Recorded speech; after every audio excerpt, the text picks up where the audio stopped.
Olá, boas-vindas a mais uma análise aprofundada aqui no nosso espaço.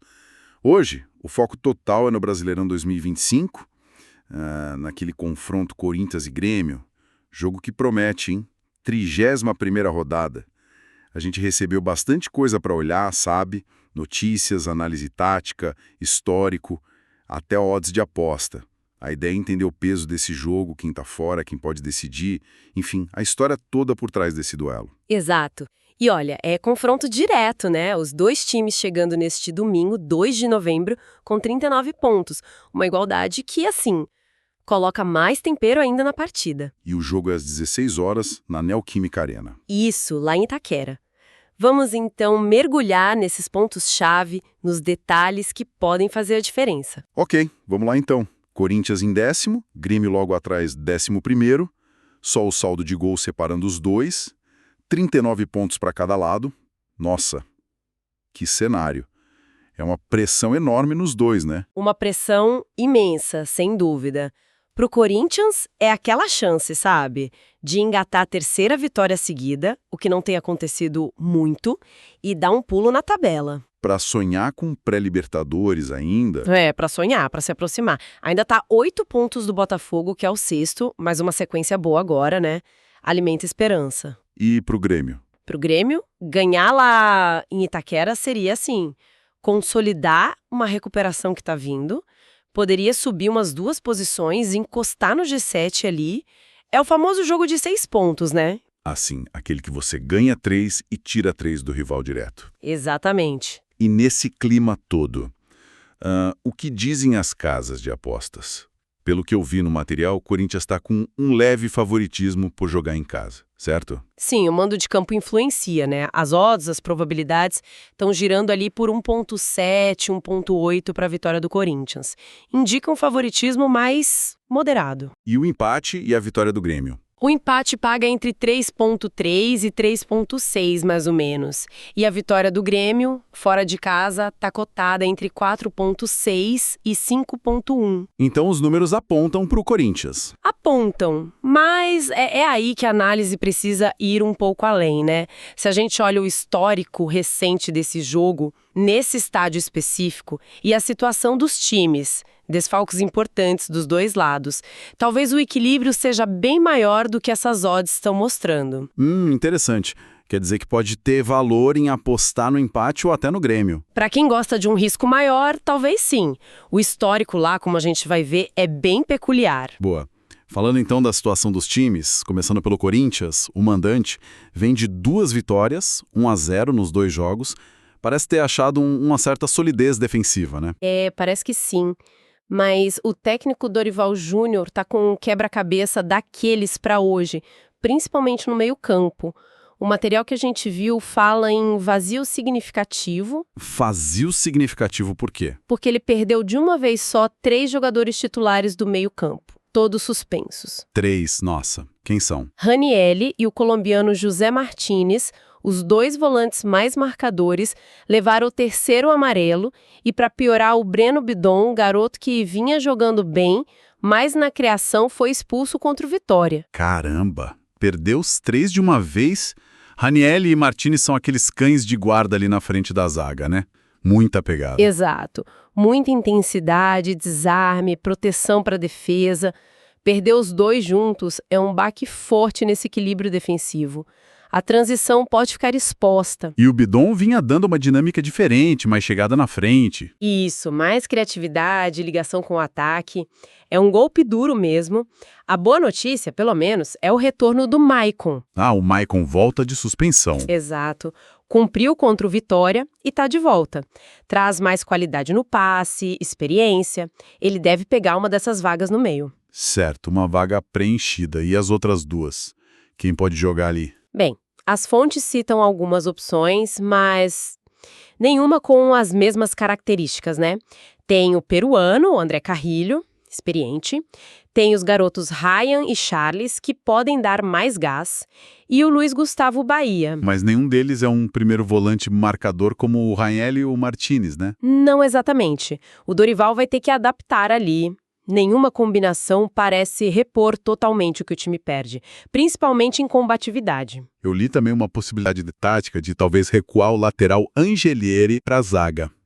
Faz sentido isso? Faz sentido, como uma alternativa para tentar compensar essa possível fragilidade no meio.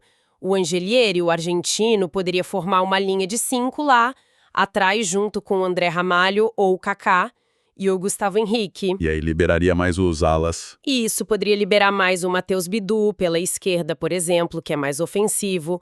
O Dorival já usou esquemas assim. Seria uma mudança na estrutura do time, né? Talvez sacrificar alguém do meio ou do ataque para reforçar a defesa, já que o meio está mais desfalcado. Entendi. É uma decisão estratégica importante para ele. Com certeza, manter a estrutura com peças diferentes ou mudar a estrutura para se adaptar às peças que ele tem. E além desses suspensos no meio, tem mais alguém fora ou em dúvida no Corinthians? Tem sim. O atacante André Luiz, garoto de 19 anos, teve uma lesão no tornozelo, voltou a treinar, mas ainda é dúvida se já está 100%, e o meia Vitinho continua fora recuperando do joelho. E a novela do gol. O Hugo Souza joga, ele vinha numa fase ótima antes de machucar o ombro? Pois é, essa foi a grande dúvida da semana. Ele teve aquela luxação no ombro, né, um negócio chato para goleiro. Muito chato. Fez tratamento intensivo, voltou a treinar com bola na sexta, mas a comissão técnica foi cautelosa. A decisão final mesmo ficou para o último treino no sábado, para ver como o ombro reagia. E se ele não puder? Se não der para ele, continua o Felipe Longo, que entrou bem nos últimos jogos, deu conta do recado. Mas claro, a presença do Hugo Souza pela fase que ele vivia impacta a confiança da defesa até a saída de bola. Com certeza. Então, juntando tudo isso, qual seria o Corinthians provável para hoje? Olha, considerando as informações até o último momento, um provável Corinthians seria o Hugo Souza ou Felipe Longo no gol. Na direita, Mateuzinho. A zaga com André Ramalho ou talvez o Kaká e Gustavo Henrique. Na esquerda, Matheus Bidu. O meio com a volta do Maicon. E ao lado dele, talvez o Charles. Ou o Angellieri se mudar o esquema. Isso, ou o Angellieri, se for linha de 5. Mais à frente, o André Carrillo e o Rodrigo Garro, na criação. E lá na frente, Memphis Depay e Yuri Alberto. Falando no Yuri Alberto, artilheiro do time, né? Sempre a referência lá na frente, ainda mais com esses desfalques no meio. Eu vi que teve uma polêmica recente, ele respondendo umas falas do Roger Guedes. Acha que isso atrapalha ou dá mais gás? Olha, jogador profissional lida com isso direto, né? Teve esse burburinho sim, mas para um cara como o Yuri Alberto, num jogo desses, o foco é total no campo. Ele sabe que a responsabilidade de fazer gol cai muito nele, agora. Ainda mais sem tanta gente para criar no meio. Exato. Uma análise de aposta que a gente viu até destacava a chance alta dele finalizar gol. Ou seja, ele vai ser procurado, a torcida espera que ele responda lá dentro. Entendido. Cenário bem complexo para o Corinthians. Agora vamos para o outro lado, o Grêmio. O técnico Mano Menezes também tem seus problemas, mas o principal parece ser outro. O departamento médico está lotado. Nossa, a situação do DM do Grêmio é impressionante. A lista de desfalques é muito longa e com lesões graves, viu? Muitos jogadores com previsão de volta só para 2026. Sério? Quem tá nessa lista? Tem o zagueiro Balbuena, paraguaio, fratura no tornozelo. O atacante Brightway, dinamarquês, cirurgia no tendão de Aquiles. O lateral João Pedro, trombose no ombro. O zagueiro Rodrigo L., lesão grave no joelho. O volante Vila Sante, paraguaio também, lesão no joelho. E o atacante William, problema no pé. Meu Deus, é quase um time inteiro fora. E jogadores importantes. Vila Sante no meio faz uma falta danada, né? Muita falta. Tira a dinâmica, a chegada, o L também é importante na saída de bola. São desfalques que impactam a estrutura do time, o planejamento. E pro jogo de hoje, além desses de prazo mais longo, tem mais alguém fora. Sim, o lateral Marcos Rocha, experiente, tá fora também, lesão muscular na coxa. Mais um problema para a defesa. Que situação pro Mano. Mas olha que curioso, apesar de tudo isso, eu li que ele talvez consiga repetir a escalação que venceu o Juventude por 3-1. Seria a primeira vez em 4 meses. Isso não é um ponto positivo inesperado. Pode ser sim, e seria um alívio, né? Essa falta de sequência na escalação atrapalha demais o entrosamento, a parte tática, a confiança do grupo. Se o Mano conseguir repetir o time que jogou bem contra o Juventude... Seria ótimo pro Grêmio. Seria. Os jogadores já entram sabendo como o companheiro joga, as jogadas fluem melhor, a defesa fica mais compacta. É um fator positivo no meio de tanta notícia ruim do DM. Mas essa repetição é certa ou tem alguma dúvida ainda? A principal dúvida que as fontes apontam é justamente na lateral direita, já que o Marcos Rocha está fora. Quem jogou contra o Juventude foi o João Lucas, mas existe a chance do Mano colocar o zagueiro Gustavo Martins improvisado ali. Ah, para dar uma segurança defensiva, talvez? Exatamente. Pensando em segurar o ataque do Corinthians por aquele lado, o Bidu, o Depay, seria uma opção mais conservadora, né? Jogando fora de casa. Faz sentido. E qual seria, então, o provável Grêmio com essa base mantida? Mantendo a estrutura da última vitória, o Grêmio deve ir com Thiago Volpi no gol, na defesa João Lucas, ou então o Gustavo Martins na direita, a dupla de zaga com o Noriega e o Kahneman, e o Marlon na esquerda. O meio com um Dodge mais recuado, Arthur e Edenilson na criação, e o ataque com a Alisson pela direita, a Muso na esquerda e o Carlos Vinícius de centroavante. E a preparação deles, pelo que li, foi bem focada. Muita análise de vídeo do Corinthians, trabalho de posse de bola, ajustes táticos e bola parada. O Mano sabe que isso pode decidir. Bola parada é crucial mesmo. Eles chegam em São Paulo sabendo da dificuldade, mas focados em pontuar para continuar subindo. Legal. Agora vamos dar uma olhada na história desse confronto. No geral, quem leva vantagem? Corinthians ou Grêmio? O histórico geral é bem equilibrado, mas com uma pequena vantagem para o Grêmio, viu?